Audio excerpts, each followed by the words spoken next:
Bismillahirrahmanirrahim. Assalamualaikum warahmatullahi wabarakatuh. Syukur alhamdulillah kita bisa berjumpa di channel ini.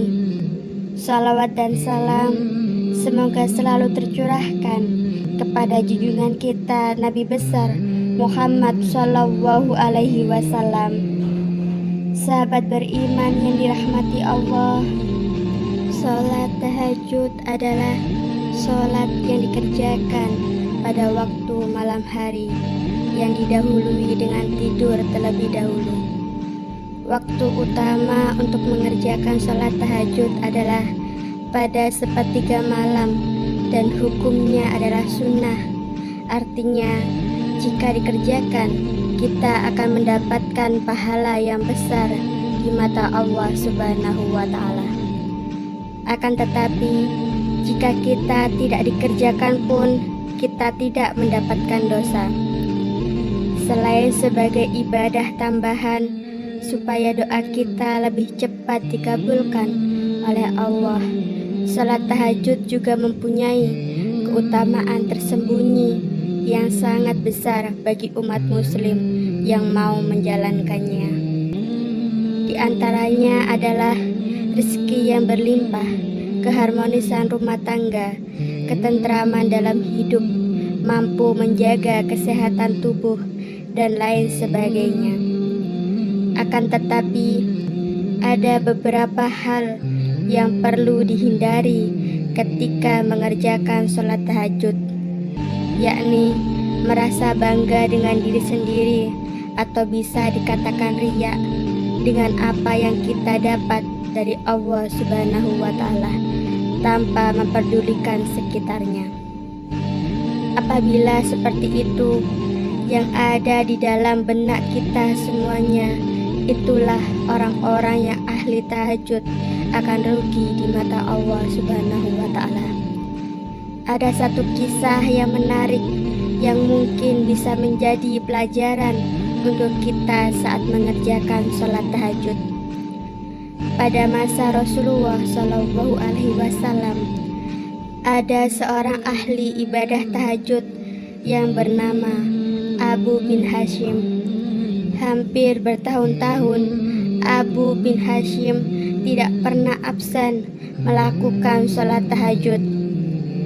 Pada suatu ketika, saat hendak mengambil air wudhu untuk mengerjakan sholat tahajud, Abu bin Hashim dikagetkan oleh keberadaan sosok makhluk yang sedang duduk di bibir sumurnya. Abu Hashim bertanya, "Wahai hamba Allah, siapakah engkau?" Sambil tersenyum, sosok itu berkata, "Aku adalah malaikat utusan Allah." Mendengar jawaban tersebut, Abu bin Hashim kaget sekaligus bangga karena kedatangan tamu malaikat Allah. Abu bin Hashim lantas bertanya, "Apa yang sedang kamu lakukan di sini?" Malaikat itu pun menjawab, "Aku disuruh mencari hamba pecinta Allah." Melihat malaikat itu memegang kitab tebal, Abu bin Hashim lalu bertanya, "Wahai malaikat, buku apakah yang engkau bawa itu?" Malaikat itu pun menjawab, "Ini adalah kumpulan nama hamba-hamba pencinta Allah." Mendengar jawaban malaikat, Abu bin Hashim berharap dalam hati namanya ada di situ. Maka ditanyalah malaikat itu, "Wahai malaikat, adakah namaku di situ?" Abu bin Hashim beranggapan bahwa namanya ada di buku itu, mengingat amal ibadahnya yang hampir tak pernah putus, selalu mengerjakan salat tahajud, berdoa dan bermunajat kepada Allah Subhanahu wa Ta'ala di sepertiga malam, dan masih banyak yang lainnya. "Baiklah, aku buka," kata malaikat sambil membuka kitab besarnya. Setelah dibuka dan dicari, ternyata malaikat tersebut tidak menemukan nama Abu bin Hasim di dalamnya. Karena tidak percaya dengan apa yang disampaikan, Abu bin Hasim meminta malaikat mencarinya sekali lagi. Lalu dicarilah sekali lagi dengan berkata, "Betul, namamu tidak ada di dalam buku ini." Mendengar namanya tidak ada dalam buku catatan yang dibawa malaikat tersebut, Abu bin Hasim pun gemetar dan jatuh tersungkur di depan malaikat. Beliau menangis sejadi-jadinya sambil berkata, "Rugi sekali diriku yang selalu tegak berdiri di setiap malam dalam tahajud dan bermunajat, tetapi namaku tidak termasuk dalam golongan para hamba pecinta Allah." Melihat hal tersebut, malaikat itu pun berkata, "Wahai Abu bin Hasim, bukan aku tidak tahu engkau bangun setiap malam ketika yang lain sedang tidur. Bukan aku tidak tahu engkau mengambil air wudhu dan keinginan pada saat orang lain terlelap dalam buaian malam. Tapi ketahuilah, tanganku dilarang Allah untuk menulis namamu." Karena kaget dengan jawaban malaikat, Abu bin Hasim pun berkata, "Apakah gerangan yang menjadi penyebabnya?"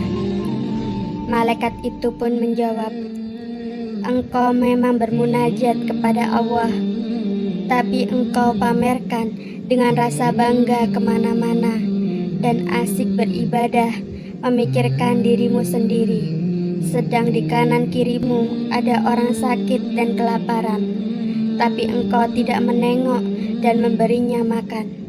Bagaimana mungkin engkau dapat menjadi hamba pecinta Allah kalau engkau sendiri tidak pernah mencintai hamba-hamba yang diciptakan oleh Allah?"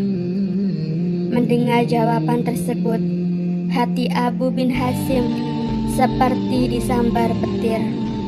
Dia tersadar bahwa ibadah yang dilakukannya selama ini hanyalah untuk memperbanyak harta kekayaan tanpa memperdulikan orang-orang yang membutuhkan uluran tangannya.